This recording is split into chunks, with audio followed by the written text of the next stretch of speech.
emotional baggage. I mean, massive. It was to the point where I was thinking people needed a claim check just to leave the house.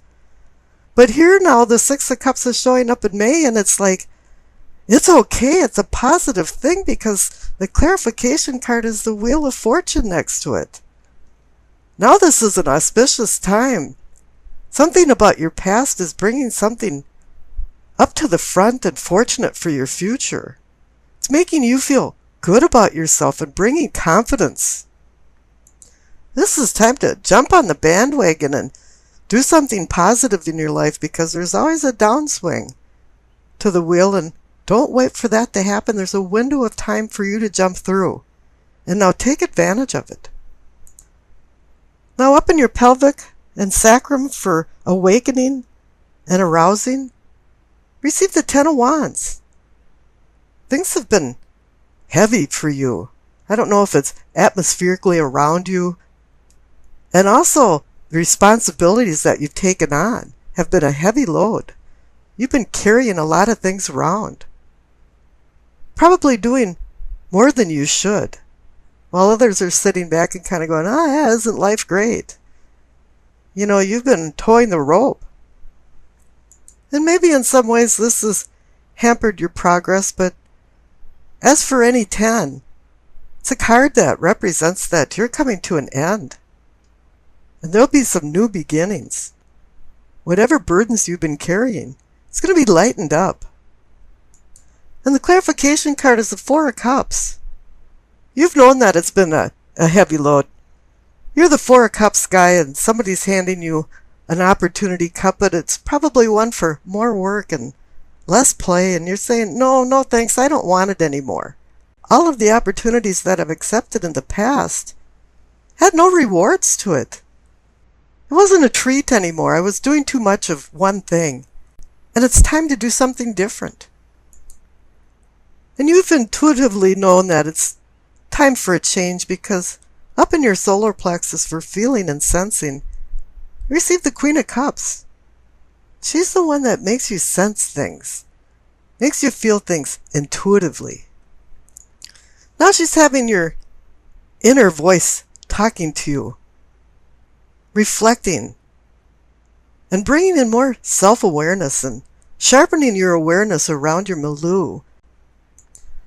This is why she's in the gut feeling category. She wants you to start listening to your gut feelings. And the Queen of Cups is Pisces. You're in Pisces land right now. This is you. This is personifying you. You realize now there's no time to brood over the past and worry about you doing too much work over other people.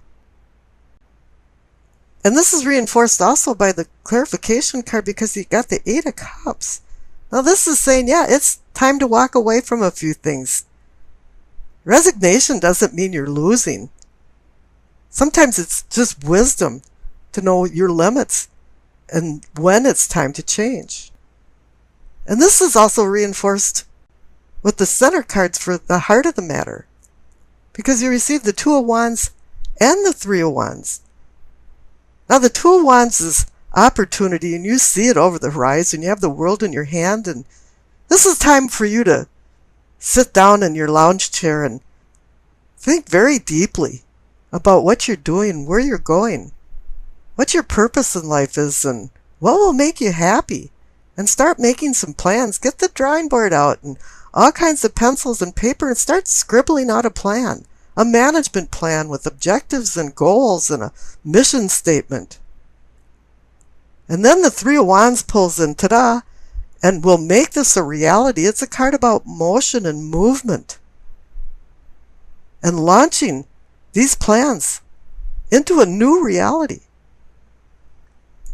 And once again, the card on the bottom right for the throat for communicating and teaching, the Three of Pentacles, is reinforcing this because I call it the Architect card. It's a card about building, restructuring, looking at your blueprints. But this isn't about building a fabricated structure, but a customized structure and organization that aligns with your life. And sometimes people say Rome wasn't built in a day and blah, blah, blah. But here the clarification card is the Eight of Wands. That's a card about sudden change. And it's about sudden motion. Two things are, the wheels now are going around. You've got the Two of Wands representing the Three of Wands. You've got the Three of Wands connected to the Three of Pentacles. Now, Eight of Wands can also bring news and messages. Perhaps something suddenly changed when you receive some information.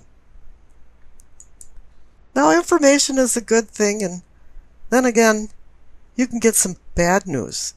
And I see up in the third eye for your seeing and envisioning, you receive the Tower. So something made a sudden collapse.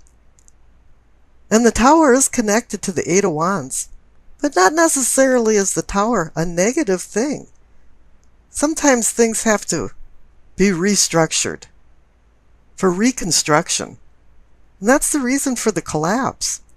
I don't think this was like a fatal collapse, but more of fault lines running through the ground.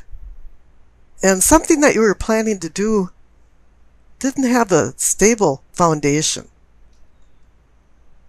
And the clarification card is the Four of Swords. It's telling you, yeah, you're going to have to sit back and contemplate about this because something is not right with your plans, and you shouldn't go forward until you have everything mapped out. Because a lot of times life is iterative. It's really dependent on what you've done previously to how you will act in the present and the future. Now, up in the crown for your knowing and understanding, you receive the Four of Wands. So now you receive the Two, the Three, and now the Four of Wands. And the Four of Wands is a celebration card. So obviously, if you rethought some things and move forward with the right plans, everything's working out. And the clarification card is the Ten of Wands. You receive that over here in the pelvic and sacrum. And you receive the Four of Cups, and now you receive the Four of Wands and the Ten of Wands. They're connected. Now your spiritual self is starting to move forward. You're a Swiss watch just clicking along. And it's saying, too, that it was a lot of work to get where you're at, but there's some rewards involved in it. You know, a lot of times you might have done things for other people and it wasn't recognized or appreciated. But now maybe you're doing a few things for yourself, and that's not a selfish thing. But the funny thing about it is that it benefits everybody. You know, you have to love yourself before you can love other people. Now, down on the left for your past, you receive the Death card and the Seven of Cups. Now, the Death card's about transformation, but I'm seeing that the Seven of Cups card, the card of difficult decisions, sparked this Death card transformation. You knew it was time. There was a fulcrum, there was tipping time, that it was time to start doing some different things. And whatever you decided to do is being rewarded in spades, because over on the right for your future, you receive the Nine of Cups, the Wish card.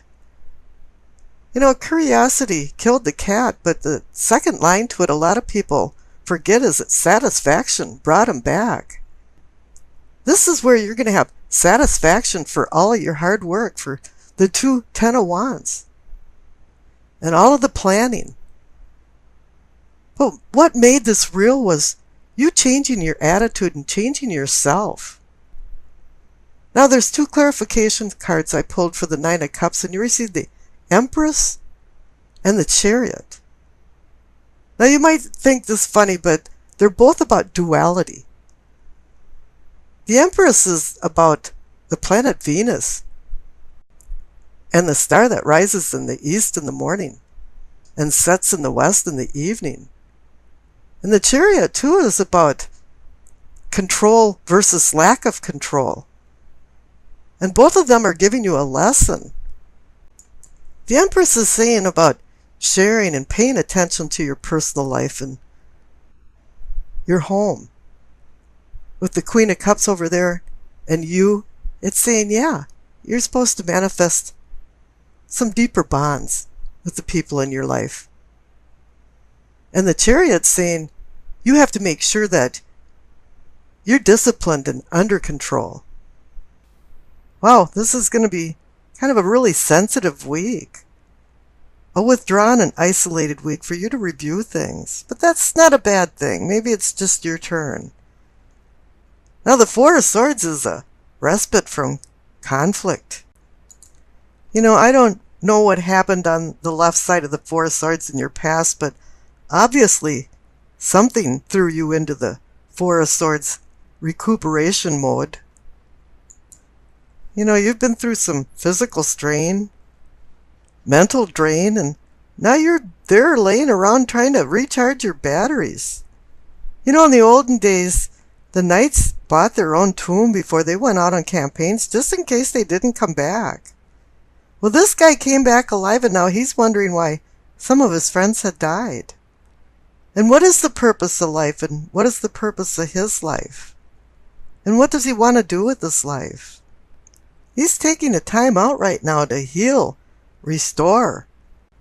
He's licking his wounds, recuperating his sanity, and trying to gain some type of perspective, and trying to relax, take a break from worry and anxiety. And boy, do we have a lot of them in modern day times. He just wants a break from his troubles, which is a little different than the Hanged Man, who's going into a meditative isolation to acquire wisdom. Wisdom is so important to the Hanged Man that he's going on a spiritual journey from death to rebirth. And this card indicates that there could be some sacrifices involved in acquiring this wisdom. Maybe you've already sacrificed, and that's why you're in the Four of Swords mode along with the Hanged Man. This card encompasses the Tao concept of wu-wei, and it actually means non-doing. It's just time to let things take its natural flow and not resist anymore. A lot of times we try to control our physical world, and it just doesn't work. You can't put a round peg in a square hole. And now once you acquire some of this wisdom, then you start looking at things in a different light. You start realizing that you have to get rid of the old and accept the new with open arms. It's time to change. Pain in life is inevitable, but suffering is optional, and I think that's where the Four of Swords guy is back there saying, why am I suffering? But if you are feeling confused, I don't think you're going to be anymore with the Eight of Wands. Because this is like a miasma that's being lifted, and you're seeing things with more clarity. There's going to be some swift unfolding events that are going to change some things for you. The Eight of Wands can be about the cadences of life and children growing up, us growing older, and the challenges that are involved in change and how to deal with them. This is a positive change card, though. An immovable mountain is now movable when you have had obstacles in front of you and casting into your path right and left. All of a sudden now everything is falling together and you're able to go forward. And this card is about travel. And it can be physical travel, but with the Four of Swords and the Hanged Man here, I think it's more of a spiritual journey than anything else. You've been doing some self-discovery. Now I tossed the dice and you received Cancer, Mercury in the second house. Now you received another Cup sign, Cancer. Sensitivity once again. And there's going to be some more withdrawals in this reading. Whatever happened before the Four of Swords and the Hanged Man has you remembering a lot of things. And this is from Mercury and Cancer. You might feel some resentment from these memories because, you've got an imaginative, sensitive nature going on here. Even when things happened, you didn't remember what happened more than the mood and the feelings of how it happened and how you felt about it. You're going to be wearing your emotions on your sleeve this week, and you're going to be expressing your opinions more in moods. And if you have perceived some type of slight or insult, You're going to be the crab like Cancer, and you're going to just immediately withdraw.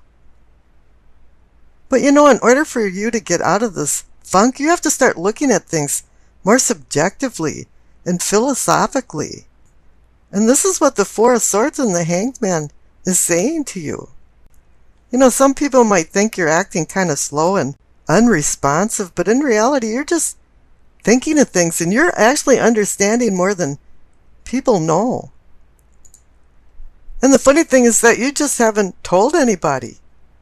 But you will with the Eight of Wands. It'll come out. Now, all these cards are having you balance your emotions. And you'll be learning a lot of new things throughout this week.